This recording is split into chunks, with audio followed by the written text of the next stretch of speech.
Welcome back. It's California Edition. My name is Brad Pomerance. We are joined by Gayle Eastman. She is a member of the Anaheim City Council. She is running for re-election. She is also the author of this book, Anna's Home by the River. And did you also write Nothing Rhymes with Orange, or you're promoting Nothing Rhymes with Orange? I was in the background doing research and helping the author on that one. Which is terrific. Obviously, both about a very important city, Anaheim in Orange County, and then, of course, the county. I just love that you did this. I mean, A Children's History of Anaheim. This was done way before you joined the council. Yes. How did you get involved in writing, or what made you decide to write this book? Well, I was asked. Oh, perfect. Someone asked and you say yes. I loved history, Right. and I knew a lot about Anaheim history, and when I was asked, the thought went through my head, well, I've never written a book, but I bet I could. You could. So why not give it a shot? And you've taught me Anaheim stands for, it's from the German, is that correct? Right. Anna is a name. Anna is for the Santa Ana River, actually. Got it. And Heim is home in German. It's So, that simple. Yeah. So it's one thing to write a book, which you did, but you decided to take it more, you started Anaheim specific and then you took it more regional. Right. And you are now on your umpteenth year doing a Gift of History event for all third graders? Third graders in Orange County. In Orange County. Tell us about the Gift of History event, which is coming up in November at Angel Stadium. Well, that was the first thing, is there are 35,000 third graders in the county of Orange. So we had to find a venue. Where can you Right, have that of many course, kids of course. in one place? So we haven't hit that level yet, but we've gone as high as 18,000 kids Wow. there. So the only place around that'll handle that many on one day at one time for one history class is Angel Stadium. And the Angels have been great supporters of that. And literally, it is a class. It's It is. a class with 18,000 students talking about the history of Orange County, which is so rich, so diverse, with so many different layers and levels. What are some of your favorite anecdotes? I think that what I love about the book, and this isn't really an anecdote Right. as much as it is just what I love about the book, and what Stan Oftley, the author, did, was to profile all of the important people, or many of the important people, in the county's growth during the history. So at the end of each chapter in that book, you can read about a person that you may know about the park that bears that person's name, you may know a street. So it's an attempt to connect the kids with things they know about. This is the street I travel in my city. This is the park I go to with my family. And then they kind of know why it's named what it's named. And to me, that's really important to ground the kids. So you represent Anaheim on the city Absolutely. council. I think that there may be a view that Anaheim is Disneyland and Disneyland is Anaheim. That's a bit of an overstatement. Disneyland, of course, is important to Anaheim, but Anaheim is a city with, I think, 300,000 residents. 350. 350,000 residents. Sure, a lot of people drive in to work at Disneyland, but Anaheim is so much more. Talk to us about the rich history of Anaheim and then Anaheim of today.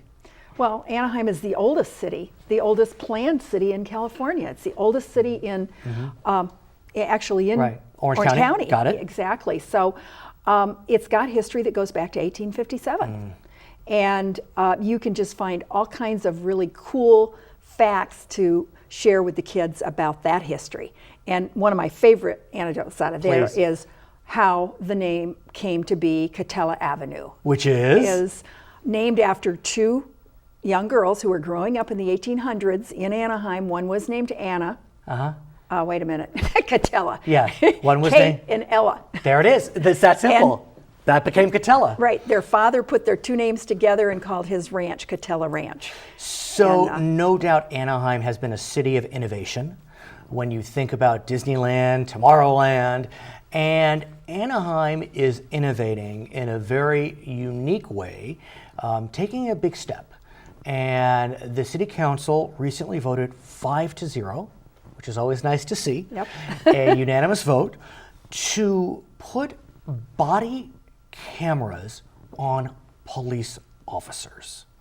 Talk to us about why Anaheim has chosen to become a forerunner on the issue of body cams and police officers? Well, one of the things that some people will remember is that we did have some unrest over after a couple of police shootings back in 2012. And after that event that got so much not so great press, we did make our police department made the move to put recorders on all those. So we started recording everything the officers encountered as a way of making sure we got the story straight. And is the recording done through a camera in the vehicle? Is that what was happening before?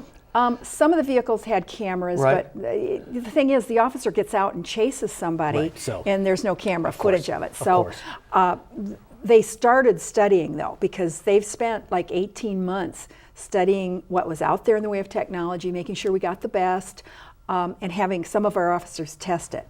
And I just heard today, actually, about some of the officers that somebody connected with an officer who had tested it, and the officers really like it. It's interesting because some would think intuitively that the officers would be opposed. They don't want all their movements tracked by camera. But then I have spoken with officers, and they actually say, no, I'm glad, because now there can be no question what happened.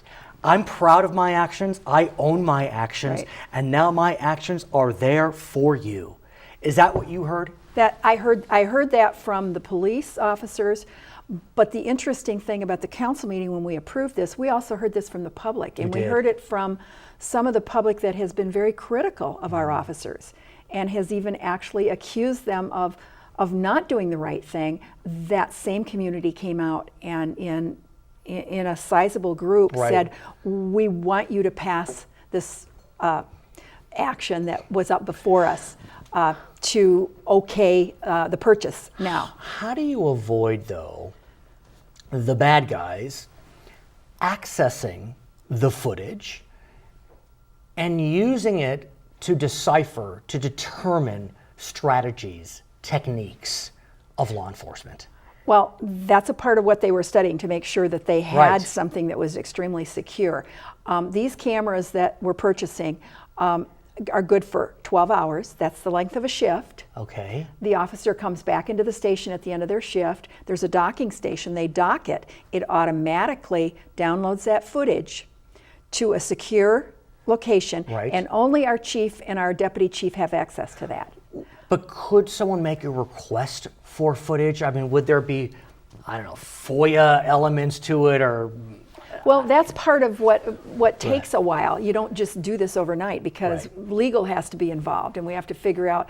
One of the big questions that came up was, well, what about the person who's been the victim of a crime and doesn't want to have their face out there? You know, that kind of the privacy angle. Sure. And because an officer may arrive and maybe helping the victim in the end, but they still don't want their face shown, even though because they've been a victim of an assault or you know, a crime, and so they don't want criminals to be able to access. So that's a part of the reason only the chief and the deputy chief have access to it for official use, for use in prosecution, that type of thing.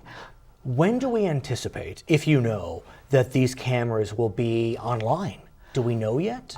Yeah, the action we took on Tuesday, Tuesday this week will be completed by April. Every officer will have that ability by April.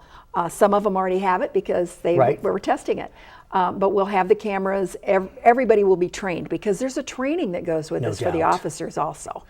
Her name is Gayle Eastman. She is a member of the Anaheim City Council. She is running for re-election. That election will be held on November 4th. My name is Brad Pomerance, and this is California Edition.